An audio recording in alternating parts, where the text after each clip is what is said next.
Bienvenue à tous sur cette nouvelle vidéo historique où nous allons parler de la Schwerpanzer SS Abteilung 502 vers la fin de la guerre à Berlin. Mais avant de commencer cette vidéo, je voulais tout simplement prévenir que je ne fais en aucun cas l'apologie du régime nazi.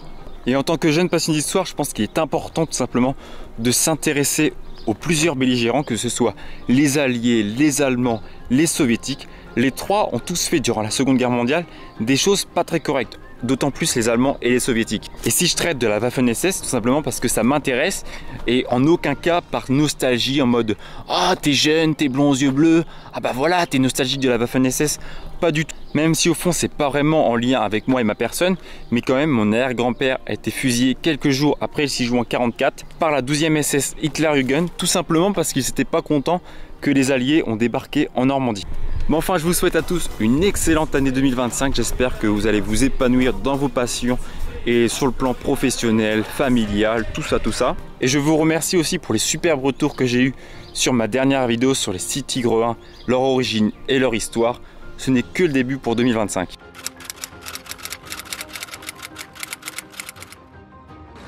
La 502e SS Panzerabteilung était une unité d'élite de la Waffen-SS, connue auparavant sous le nom de 102e SS Panzerabteilung et pour ses combats en Europe. La 502e compte des as des blindés comme Martin Schroeff, Otto Carius, Paul Eger ou Wilfé. Spécialisés dans l'utilisation des chars lourds comme le Tigre 1 et Tigre 2, considérés comme les plus avancés technologiquement de la Seconde Guerre mondiale, créés en réponse à la domination croissante des blindés alliés et soviétiques. Cette unité avait alors pour mission de contrer les chars ennemis les plus puissants, comme les T-34 soviétiques ou les Sherman alliés. Cependant, la supériorité technologique des Tigre 2 s'accompagnait de nombreuses limitations. Lourds et coûteux à produire, ces chars étaient difficiles à entretenir et consommaient d'énormes quantités de carburant, une ressource dont l'Allemagne manquait cruellement en 1945. Ces faiblesses logistiques allaient jouer un rôle déterminant pour les derniers mois d'existence de la division.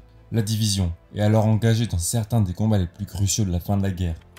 Déployée sur le front de l'Oder en mars 1945, elle avait pour objectif de défendre les approches de Berlin contre l'armée rouge. À travers les témoignages poignants de ses membres, nous plongeons au cœur de l'unité, découvrant leur quotidien marqué par les batailles acharnées, les défis logistiques et l'inexorable déclin d'une armée en déroute. La ligne de l'Oder était le dernier rempart naturel avant Berlin, et sa défense revêtait une importance stratégique capitale. La division y avait été déployée avec l'ordre de ralentir autant que possible l'avancée soviétique. Les Tigre 2 étaient disposés en position défensive, prêts à intercepter les colonnes blindées ennemies.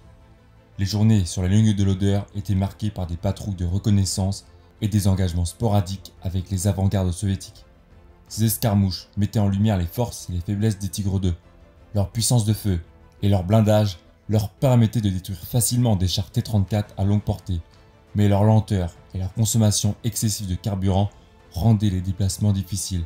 Ernst Reng, technicien au sein de la division, décrit les défis auxquels les équipes de maintenance étaient confrontées. Moteur en surchauffe, train de roulement endommagé et panne fréquente des transmissions.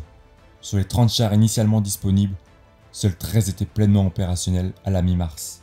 Le calme relatif du front de l'Oder a pris fin le matin du 16 avril, lorsque l'armée rouge a lancé sa grande offensive sur les hauteurs de Silov. Ce jour-là, à 4 h du matin, le ciel s'est embrasé, alors que des centaines de batteries d'artillerie soviétiques ouvraient le feu. Les témoignages des soldats décrivent une scène apocalyptique, où le sol tremblait sous l'impact des obus.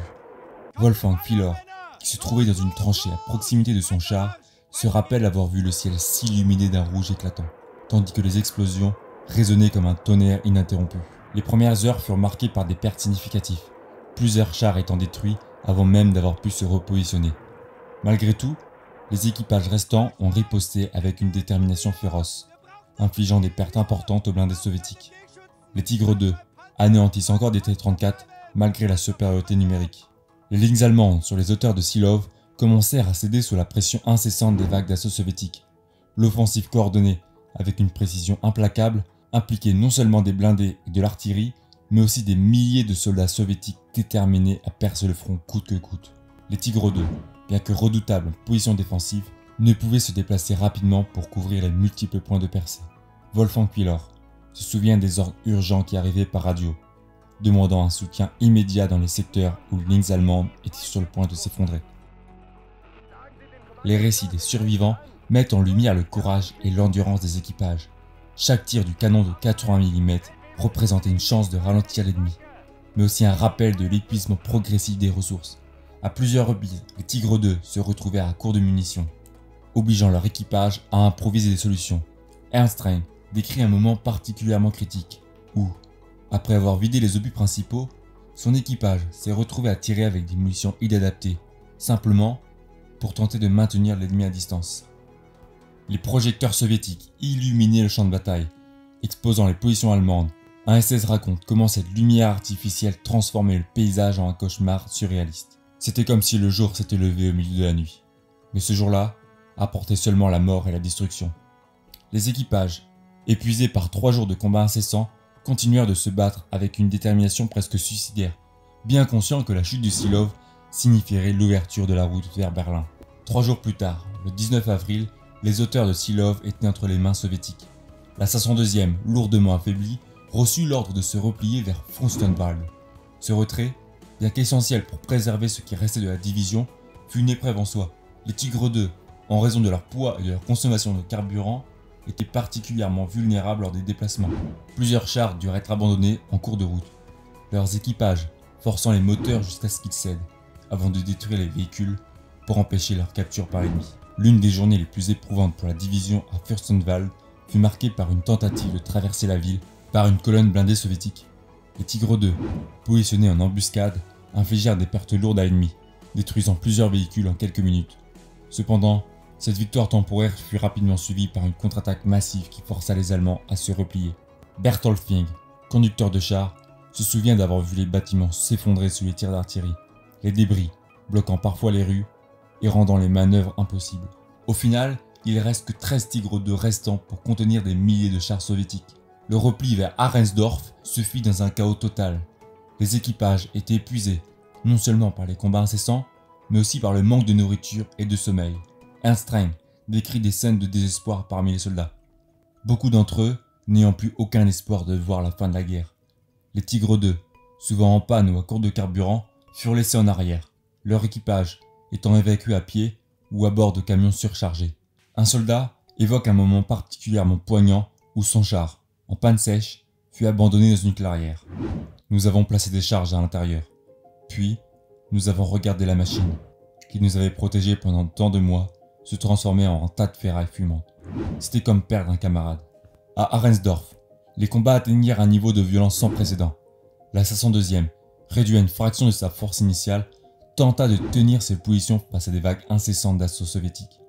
Les Tigres 2 furent utilisés comme bunkers mobiles, leurs équipages utilisaient leurs canons comme dernière ligne de défense. Le repli final vers Berlin marqua la fin de l'unité en tant que force cohérente. Après les combats incessants d'Arensdorf et de Berlin, la 502e, ou plutôt ce qu'il en restait, reçut l'ordre de se retirer vers l'ouest, en direction de l'Elbe. Ja, gut, retour en France, opération Manstein. À ce stade, l'unité, auparavant élite, n'était plus qu'un regroupement disparate de chars endommagés et de soldats exténués. Les Tigres 2 encore fonctionnels furent utilisés pour couvrir la retraite, leur blindage lourd offrant une protection précieuse contre les assauts ennemis. Les forêts du Brandebourg devinrent un théâtre crucial pour cette dernière phase. Les récits des survivants évoquent une marche harassante à travers des bois denses où la végétation rendait difficile l'utilisation des Tigres 2. Wolfgang Fillor se rappelle de ces jours comme d'un voyage à travers un labyrinthe de désespoir. Les chars progressaient lentement, leurs moteurs rugissant à travers les arbres, attirant l'attention des unités soviétiques qui patrouillèrent dans la région. À plusieurs reprises, des embuscades furent tendues, obligeant les équipages à se défendre tout en continuant leur avancée. Un soldat raconte : « Il n'y a plus de front continu. Les Russes peuvent être partout dans la forêt. Toutes les routes sont pleines de colonnes de véhicules, de réfugiés. » Mais la division réussit à atteindre les abords de l'Elbe. L'espoir d'une reddition force occidentale, considérée comme moins brutale que les soviétiques, devint une priorité. Le fleuve représentait une ligne de démarcation naturelle entre les zones contrôlées par les Alliés et l'armée rouge. Cependant, traverser l'Elbe ne fut pas une tâche facile. Les bombardements constants et l'avancée rapide des forces soviétiques compliquaient chaque mouvement. Le dernier engagement majeur de la 502e se déroula près de la rivière, où les Tigres 2 furent positionnés pour ralentir l'ennemi et permettre à un maximum de soldats allemands de franchir le fleuve.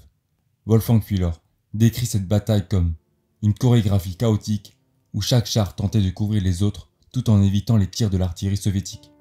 Les Tigre II, malgré leur supériorité technologique, étaient lourdement dépassés en nombre, et leur blindage commençait à montrer ses limites face aux armes anti-chars modernes utilisées par les soviétiques.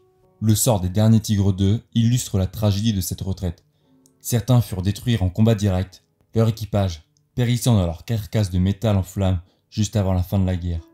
D'autres, immobilisés par les pannes ou à court de carburant, furent abandonnés sur place, témoins silencieux de l'effondrement de l'unité. Les 2 derniers Tigre II de la division ont été abandonnés peu avant de pouvoir rejoindre la 12e armée. Avec la chute de Berlin et les derniers engagements autour de l'Elbe, les témoignages de ceux qui ont survécu révèlent une humanité poignante derrière les blindages de ces machines de guerre. Le dernier commandant échoue les négociations avec un officier américain près de la rivière d'Elbe. Il se tourne vers nous et dit « Mes hommes, nous avons fait notre devoir. Nous n'avons pas d'armes maintenant. Chacun doit voir comment il traverse l'Elbe. Je vous remercie pour tout ce que vous avez accompli et pour votre camaraderie. » Il dit au revoir à chacun par une poignée de main, puis nous nous séparons. Certains traversent le fleuve à la nage et se noient. Personne ne veut finir chez les Russes. Les Américains regardent passivement ces opérations de fuite. Pour ceux qui atteignirent finalement l'Elbe, la guerre se termina par une reddition aux forces américaines. Les soldats, exténués et désillusionnés, furent rapidement désarmés et envoyés dans des camps de prisonniers. Beaucoup portaient encore les stigmates des combats, physiquement et mentalement marqués par les horreurs qu'ils avaient vécues. Pour Wolfgang Fillor, qui passa plusieurs années en captivité après la guerre, ses souvenirs restèrent gravés à jamais. Nous étions des soldats, mais aussi des hommes. Nous avons combattu, perdu et survécu. Mais à quel prix? Un autre témoignage. La guerre est finie. Ainsi, 2 générations ont passé leurs soi-disant plus belles années de la vie en guerre. D'innombrables tués et blessés. Qu'est-il arrivé à ceux qui ne sont plus jamais revenus de captivité? Inévitablement s'impose ici la question. Wofür das Ganz? Pourquoi tout cela? La plupart considéraient comme cela leur devoir de prendre les armes pour la patrie, de préférence, bien sûr, dans une formation d'élite. D'autres, certainement aussi, par conviction politique. Mais plus d'un, par attrait pour l'aventure tout simplement. Dans les derniers combats, la division aurait détruit plus de 100 chars ennemis d'après leurs indications.